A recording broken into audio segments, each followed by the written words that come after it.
So broadly speaking, looking at economic factors, social factors, natural resource factors, technological factors, environmental factors, and regulatory factors. Roughly 60 driving forces were identified, factors which in some way we believe will have a bearing on the future of healthcare by the year 2050.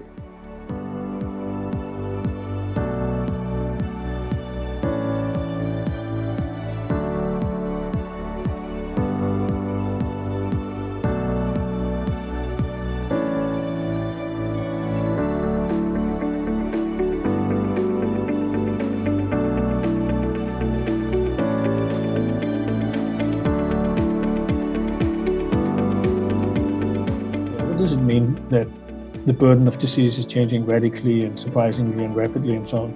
Well, it could be another pandemic, contagious diseases spreading fast. We have not come out of, but we are in the COVID-19 pandemic, been that for 2.5 years.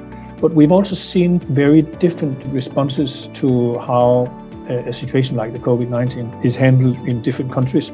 We could perhaps also see some of the more lifestyle-related diseases spreading much more rapidly than we do today. We see a lot of, at least in the Western world, in the more affluent world, a very obese population in many countries.